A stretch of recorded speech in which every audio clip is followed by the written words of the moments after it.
talk about one of those core ideas for SaaS businesses, and it's understanding your SaaS marketing funnel. So how people come in and then go through it and then eventually convert to become a customer, maybe a champion, refer other users. And I had this analogy of a hop on, hop off bus that I think would be helpful. So let's jump right in.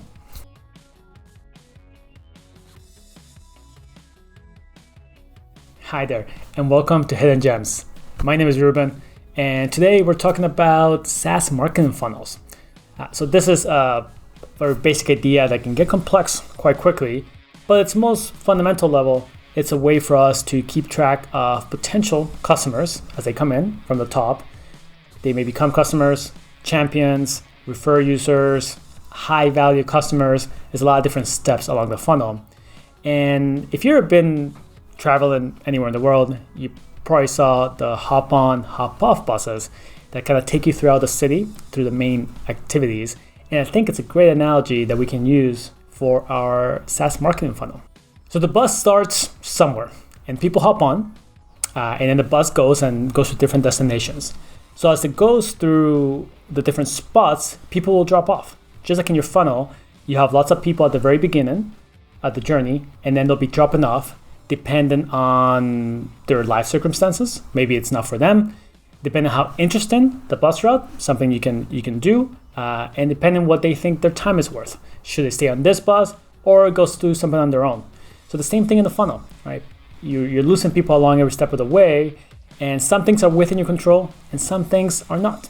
So what are those things that you can control, and how can you make the experience much more enjoyable for those people who do want to stay on the bus? The other thing is that people may join the hop on, hop off bus in the middle of the journey, right? There's nothing to say they can't. And the same thing happens in your funnel. You might have someone who's coming in who knows quite a bit about the market and is more ready to buy. They're sort of down the funnel, so to speak. So for those people, how do you treat them? So in your bus, do you treat them the same as someone who's been with you since the very start? Or do you have something that makes sense for them, sort of quickly catches them up to what they need to know about the journey, instead of taking them through the very beginning, which might be irrelevant to them? And lastly, using the funnel example, we can sort of measure how people are going through it. So people hop on the bus at the beginning, they hop off, they come back again, and they hop off again. So our funnel has to take into account the on and off function method of people joining, and the same thing in our data.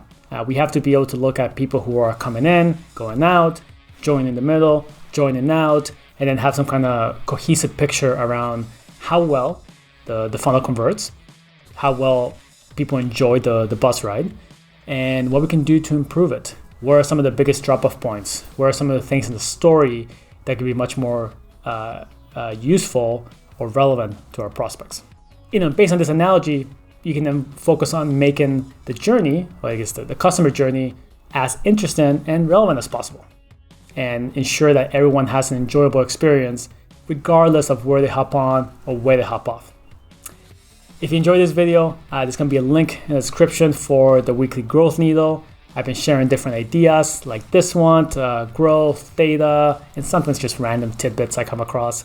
So you can find that in the description. Make sure to like, subscribe if you're on YouTube. I think on LinkedIn you can follow to get these videos. They go out on a weekly basis. And until then, we'll talk soon.